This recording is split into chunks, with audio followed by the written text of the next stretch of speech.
What is good, everyone? Welcome to the PWD channel where we discuss professional wrestling. In today's video, I'm covering the May 1st, 2023 episode of Monday Night Raw, the night 2 of the draft. This was the final episode of the draft.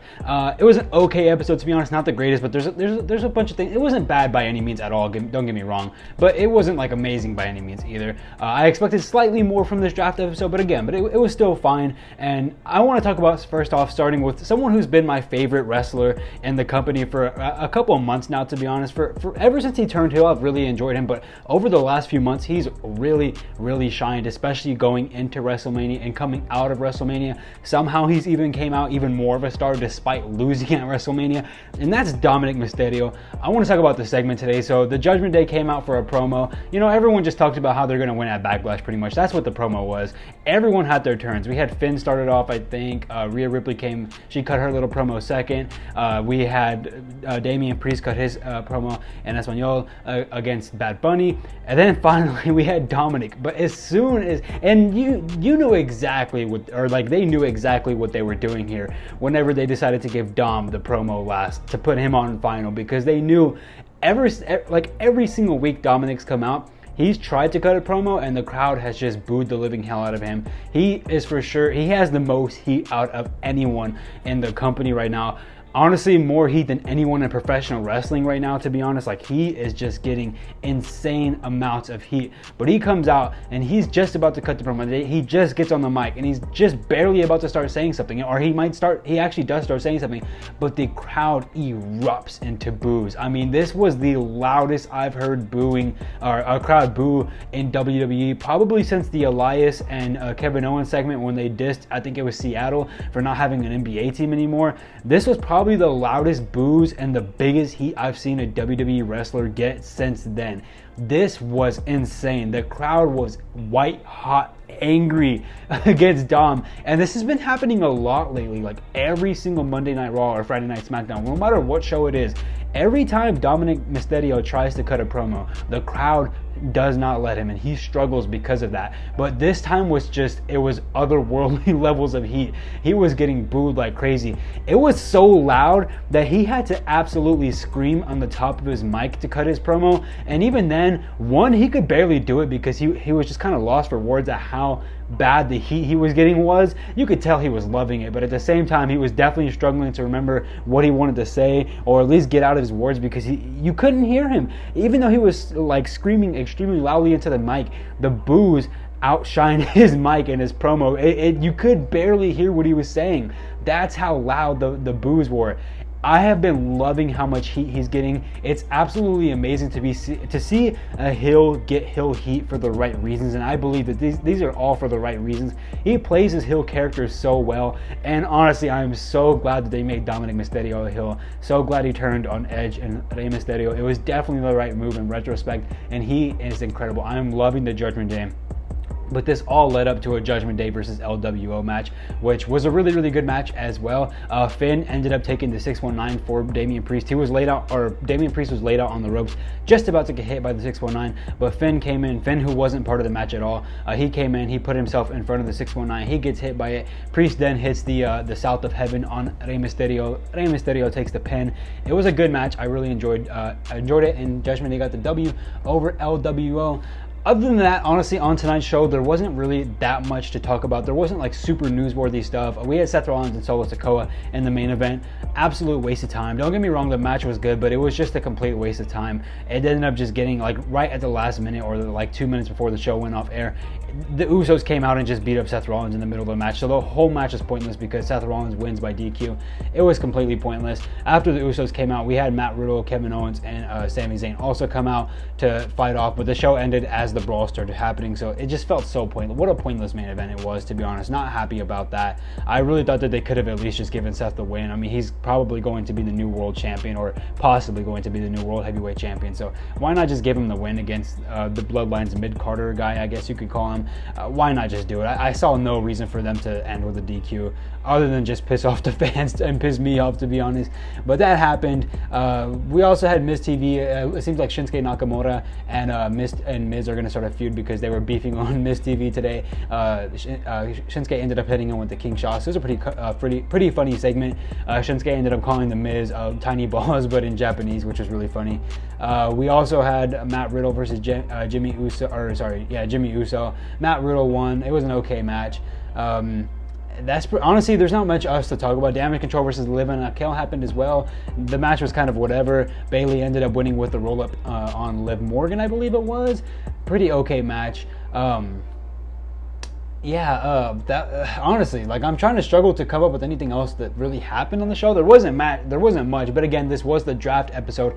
This was also the go home segment for Backlash, so they had a little bit of some go home stuff that led into Backlash. But other than that, I guess I'll talk about who got drafted, and I guys give some of my feelings and opinions towards them. So the first one that got announced was Brock Lesnar as a free agent. Kind of unfair to the rest of superstars. I don't really understand how Brock Lesnar strictly gets free agency. I don't really know how that works or why that works, but he's the only superstar able to appear on both brands as he chooses. So bit weird again. I don't know why it's just him that gets this, but whatever. Raw picks SmackDown Women's Champion Rhea Ripley. So I don't know if they're going to do the belt swap that they always do. I really hope that they don't do that. I hope that they actually just make new women's belts for both genders or both women and put them on both shows. I meant to say both shows, not both genders, but just put new belts on each show, honestly. Similar to how the men's have different belts. Just do that already. Come on now. We don't need the same looking belts on both different shows. I really hope they don't go with the same route that they've always gone to, which is swapping the belts. That's such a Vince McMahonism, in my opinion. With Triple H in charge now,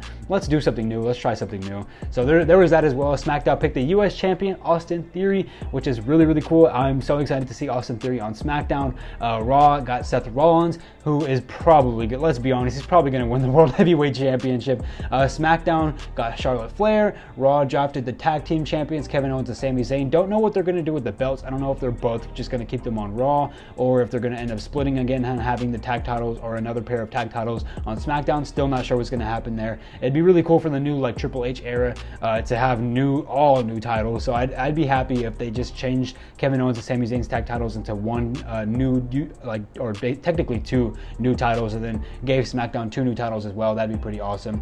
We also had SmackDown getting the Usos. They had been teasing SmackDown or the Usos going to Raw for so long. I'm not really sure why. They ended up just going up to SmackDown anyways. I think we're going to see some Usos versus Solo Sikoa and Roman Reigns feuds in the future, which I am incredibly excited for. Can't wait to see what happens there. And hey, maybe we'll see one of the Usos win the world title at some point. That would be freaking awesome. Raw drafted the Judgment Day. Good for the Judgment Day. They can keep reigning supreme on Raw. SmackDown drafted the LWO, so that is the end of Rey Mysterio versus the Dominic Mysterio feud, which has been going on for so long. We got Raw drafting Liv Morgan and Raquel Rodriguez, so they're getting the tag team champions on Raw. I'm not sure if the tag team champions are going to be able to float between shows, or if I don't know how this is going to work, to be honest. I don't know what's going to happen there, but we'll see what happens. SmackDown ended up drafting Asuka. Raw drafted the New Day without Big E, unfortunately, so I don't think that he'll be returning anytime soon. SmackDown got the Brawling Brutes. I'm a little bit surprised and also a little bit disappointed by this. I was kind of hoping Sheamus would stick, or Sheamus would go to Raw, and we could have Sheamus on Mondays instead, especially because, in my opinion, and I've seen a lot of other people share the same opinion as well, I feel like Raw is struggling a lot compared to SmackDown in the draft. I feel like SmackDown has definitely gotten the better superstars, like by far, like no contention type stuff. I feel like SmackDown has just definitely gotten the better superstars, like almost not even close, to be honest. So it's a little bit disappointing. I would like to see Sheamus stay on Raw and maybe fight for the IC title, since we're going to see the IC title on Raw, and that's the one title he hasn't won to become the Grand Slam champion. Again, a little bit disappointing, but I guess it's cool. I don't know, SmackDown is really, really bloated in my opinion, like very, very bloated. So unless Sheamus is going to go and take the title from Roman, I don't really see what he can do from there. He could win the US title, but he really wants the SmackDown title, the IC title, and I think fans really want to see him win the IC title. So it's a little bit disappointing to see the Brawling Brutes go to SmackDown rather than Raw, but that's fine. Raw drafted Trish Stratus. SmackDown drafted Karrion Kross. who cares about Karrion Kross, to be honest. Raw drafted Shayna Baszler and Ronda Rousey as a tag team. SmackDown got LA Knight, which is awesome. I can't wait to see what they do with LA Knight. I kind of wish he was on Raw, to be honest, because I feel like Raw needs more superstars, and I think LA Knight, who is kind of rising to be one of those top stars, would have been a good pick for Raw, but I guess SmackDown gets him anyways. Raw drafted Strowman and Ricochet. SmackDown drafted Shotzi. Raw drafted Bronson Reed, which I'm happy about Bronson Reed going to Raw, because I think that they could do something really good there going in the future with Braun Strowman. We might see a nice Braun Strowman and Bronson Reed feud, which would be pretty awesome. SmackDown drafted NXT tag team Pretty Deadly. I know nothing about these guys, I'll be completely honest. I don't know who they are. I've never heard of them until now. I don't watch NXT, unfortunately, so I'm excited to see what happens with them. I used to watch NXT, but I haven't watched it since, I think, 2019, so no idea what's going on there, but the Twitter hyped them up a lot, so I'm pretty sure they're really good. Raw drafted Otis and Gable, who cares? SmackDown selected Rick Boogs. Raw drafted Katana Chance and Kaden Carter, now them I do know.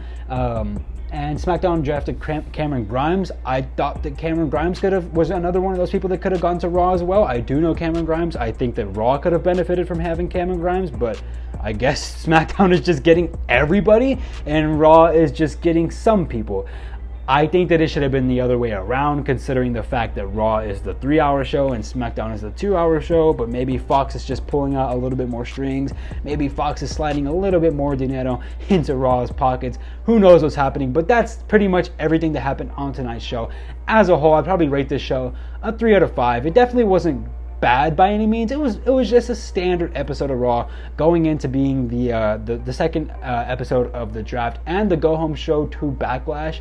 I thought it could have been better, but still, it was still fine. But there was just not that much to talk about on the show, to be honest. But it was still fine. Good 3 out of 5. And yeah, I'm going to go ahead and end this review there, guys. Let me know down in the comments below what you thought of Monday Night Raw. What were your favorite drafts? Who do you think benefited more from the draft, SmackDown or Raw? How are you feeling about all the drafted superstars? And which feuds are you most excited to see going in to the future after Backlash on May 8th? Because that is the first episode where all the superstars take places in their new homes. But yeah, let me know what you thought about all that. And leave a like on this video if you did enjoy it. Subscribe to the channel if you haven't already down below. We make wrestling content like this weekly. I will be out with a new video this Wednesday talking about who should win the new World Heavyweight Champion. So subscribe to the channel if you're ready to see that. I'll also have another video coming out as well with my Backlash predictions sometime this week, so be ready for that. And then on Saturday, or actually on Friday, I have my Friday Night SmackDown review. And then on Saturday, we go into the, what's on Saturday? The Backlash. I'm going to be doing my Backlash review, so a lot of content coming in. So subscribe if you haven't already. I'll catch you guys in the next video. Love you all. Peace.